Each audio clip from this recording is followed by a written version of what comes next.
You know who I haven't talked about in a while? Ultraman? You know what's crazy about this little series? In the time between I made that first episode and this second episode, a brand new Gamera thing was announced. And it's like just around the corner too. Like, look at this. I can see it. I can touch it. Like, we're getting this in a couple months. Isn't that crazy? So you know what? What a better time to bring back the Gamera Retrospective than right now. Last time, we talked about Gamera's first 2 films, in which he went on an old school giant monster adventure and had to tussle with his very first enemy, that being a giant rainbow shooting lizard called Barugon. However, Gamera's journey through the Showa era has only just begun, with many more crazy creatures to face off against in these next 2 films. How will they turn out? Well, let's dive right on in and find out in part 2 of the Gamera Retrospective.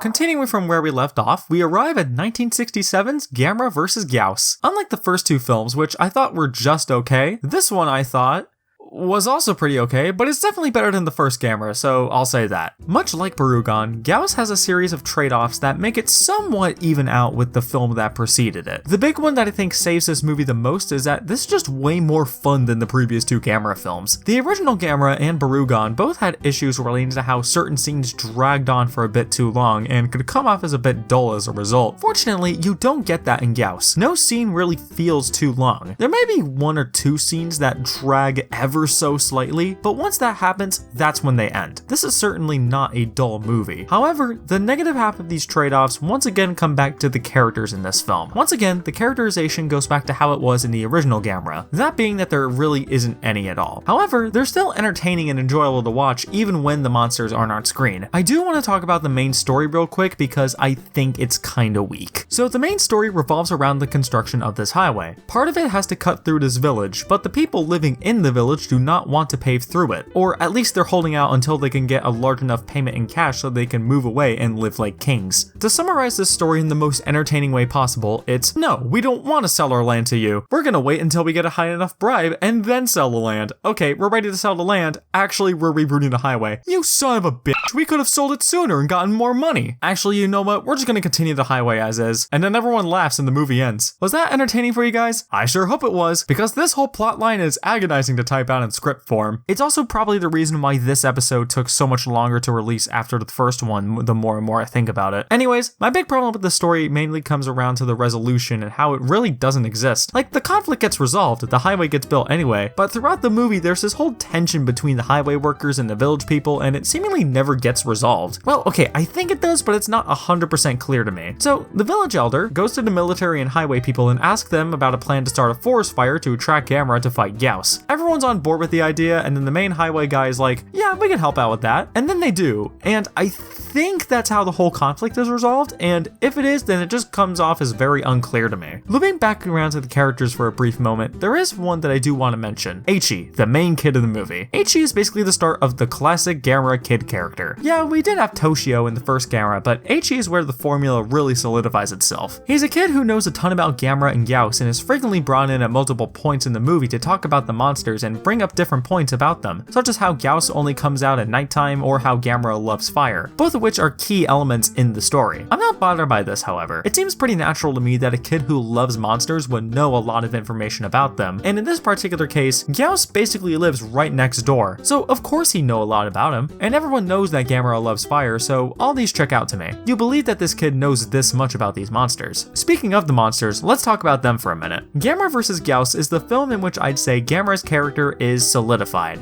Gamera is a good guy monster. He generally leaves humanity alone unless he's actively helping them fight against Gyaos. Contrast this with the last movie, where Gamera mainly fought Barugon over more territorial reasons and still attacked man-made power plants for resources. He's once again kind of a bit player in this, being put out of commission after Gyaos continually slices him with his laser beam until the subsequent round. His friend of all children moniker is also developed more in this movie, with him saving Eichi from the supersonic monster and dropping him off at a safe location far away from the battlefield. I wouldn't to say this is the film where that term is solidified, but we're basically right there. This once again helps Gamera stand out from the competition, as while this was the time that Godzilla was starting to become more lighthearted and kid-friendly, they were still very different. Son of Godzilla was released the same year as Gamera vs. Gyaos, and it portrays Godzilla as more of a curmudgeon and still a force to be reckoned with, while Gamera is much more friendly in comparison. Again, this isn't the film where Showa Gamera has officially been solidified with his characterization and tropes, but it's the film where these trends really began to start going. Speaking of trends, one of those was having a really wacky monster villain, and this time we got that with Gyaos. Gyaos is to Gamera what King Ghidorah is to Godzilla. He's Gamera's arch nemesis, and this movie definitely shows that in quite a few ways. To put it simply, Gyaos is a vampire. He only comes out at nighttime and he drinks blood. Those are his main things. While Gyaos is a monster of darkness, Gamera is a monster of light. He likes bright things and he likes people. And honestly, that's all you really need for a movie like this. You don't need to overcomplicate things. This works. One thing that I also really like is that Gyaos feels like a formidable foe for Gamera to fight against. In future Gamera movies, Gyaos is treated more as a swarm rather than one singular entity, and while I do like that take, it does kind of turn Gyaos into a bit of a chump. Like, all Gamera has to do is show up, shoot a fireball, and then you know what happens next. Seeing Gyaos being equal to Gamera instead of cannon fodder is neat, and he proved himself to be a pretty tough enemy with his supersonic laser beam that cuts through things like a knife through butter, cutting through Gamera's arm, his face, his tail, a helicopter, a whole squad of airplanes, pagodas, and a car. Gyaos' laser is not used sparingly, and it's the centerpiece of many of his scenes, being a deadly weapon against anything that it comes across. Overall, I like Gyaos. He's pretty neat, and it's easy to see why he became such a mainstay in the series after this and why he became Gamera's arch enemy after this movie. Well, that's basically all the big things I wanted to talk about. As for anything else, I really like that one operation against Gyaos that involves him being spun around with the intent of him being so dizzy that he can't fly back to his lair. It's extraordinarily silly, and I should hate it way more than I do, but I don't know, I just kinda don't. It has that classic Showa era charm. The effects work once again and gets another compliment by me. The way that many of these sets are shot makes them look incredibly vast, and I do want to mention two things. First of all, there are some insanely clean composite shots in this film. I'm not 100% sure if these are just composite shots or maybe they're just rear projections or something, but whatever they do, they blend the human characters and the sets seamlessly. The other thing I wanted to mention is if Daiei actually made both a life-size Gamera shell prop and a 20-foot long Gyaos foot prop. Because if that's the case, then that is insanely funny. Also, holy hell, this movie is violent. Every single fight scene, there was a ludicrous amount of bloodshed. Okay, now I'm done talking about this movie. I like Gamera vs. Gyaos. As I stated earlier, I think it's basically neck and neck with Barugon, and it literally just comes down to whatever I'm feeling on a particular day. This is a fun movie. It runs with a lot of elements that will continue to be staples in these movies, and while they aren't set in stone yet, we are pretty damn close to that point. Gamera's getting more and more kid-friendly, we got kids who know about monsters, extreme violence, and wacky monster villains. Gamera's Gamera now, and I think that for the first endeavor into the definitive Showa Gamera, they did a pretty good job here. Not perfect, but I liked it, and I'm gonna give this movie a solid 6 out of 10. Gamera vs. Viras has probably the greatest opening to any kaiju film ever. So this funky looking spaceship closes in on Earth, and it's about to do what every alien spaceship in these kind of movies does, invade the Earth. Gamera then pulls up and says, "Nuh-uh," and begins to attack. And then this happens.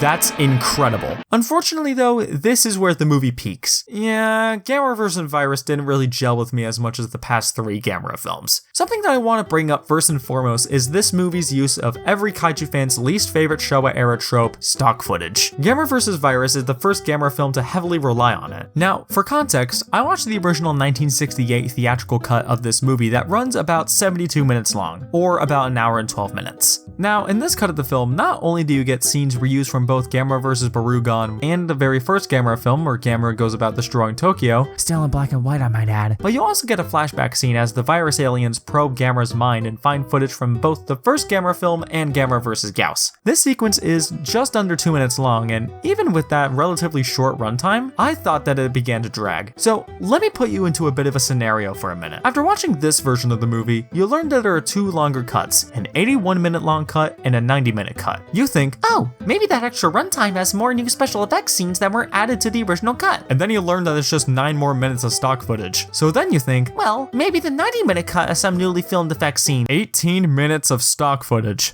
The 90-minute cut of Gamera vs. Virus has 18 minutes of stock footage. I know that I might sound really lame right now, complaining about stock footage in a kaiju movie, but I feel like a line has to be drawn somewhere, and I draw it at having anywhere from 13% to a fifth of your movie being nothing but stock footage. It's not like it's implemented in an especially clever way either. Like, it's not a dream sequence, or it's not trying to be passed off as something that's currently happening in the film just with a different filter slapped on it. It's just a bunch of guys watching Gamera highlights. It technically does have a point, the virus aliens are trying to find Gamera's weakness, but I still feel like that can be done without using upwards of 20 minutes of stock footage. I tried looking into why this sort of stuff was implemented, trying to find articles that maybe talked about it, or checking out this movie's commentary track on the Arrow Video Blu-ray, but I couldn't find anything that wasn't, well, maybe they just didn't have a big enough budget for these movies, which is absolutely a fair reason to include stock footage from previous movies into your new one, but again, this seems excessive. I can imagine that someone marathoning these movies watching one of these cuts and getting bored after a while because they've already seen many of these effect sequences before. I already mentioned that I was already ready for it to move on, and that was in the much shorter theatrical cut of the film, and that was only 2 minutes of stock footage. I can't imagine how someone watching the 90-minute cut of this would react to seeing 18 minutes of footage that they've already seen before. I also think that something that would add to a more boring experience with this film is that much of it takes place in a single location and not a lot happens there. So the two main kids get sucked up into the spaceship of the virus aliens, and they spend a good chunk of the movie just wandering about and checking out the ship's many features. Some of it is kind of neat, like these tunnels that they fly through or the machines that can create anything, such as food or water, but after a while, these scenes really do start to drag. Even the admittedly pretty neat interior designs of these ships do get pretty repetitive after a while. It leads to the final fight at the end of the film being more of a shoulder shrug rather than a truly exciting fight, because you're just kind of tired and you want the movie to end after a certain point. I will say though, it's not all bad. There are two things in this film that I think are legitimately pretty good. The first thing that I want to talk about are the two main kids, Masao and Jim. These two are a lot of fun. As stated before, they spend a vast majority of the film's runtime stuck on the virus spaceship, and they get themselves into quite a few tricky situations, such as getting captured and trapped by the virus aliens or figuring out how to free Gamera from his mind control. This is also helped out by the fact that they know their way around technology, as shown when they are messing around with the controls of a mini submarine. Towards the end, they do turn into more stereotypical Gamera kids, running around and yelling Gamera's name, but at the same time, when you have two giant monsters duking it out, what else are you supposed to do? But yeah, Masao and Jim are pretty neat. The other thing that I really liked is something that's been building up throughout the past few Showa Gamera films that has finally reached its final form in this film. All the tropes, from friendly Gamera to extreme violence to the kids that scream Gamera's name to the wacky silly monsters, we've reached Showa Gamera in its purest form, and a lot of that stuff is really good. I already talked about the kids, so I'm not going to mention them again, so let's move on to Gamera. This is the first film in which Gamera is explicitly referred to as the friend of all children, and the film lets you know it in an absolutely adorable sequence where Gamera chases around Masao and Jim underwater, all while an instrumental version of the Gamera March plays in the background, which actually reminds me of something else. You know the Gamera March, right?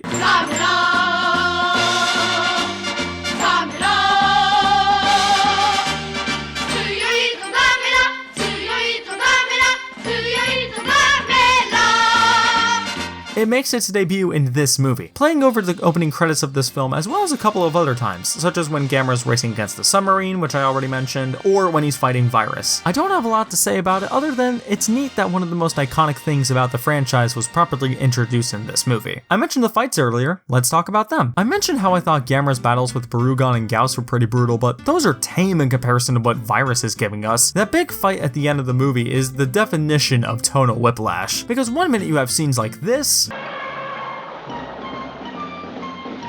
followed by scenes like this, and then followed by this.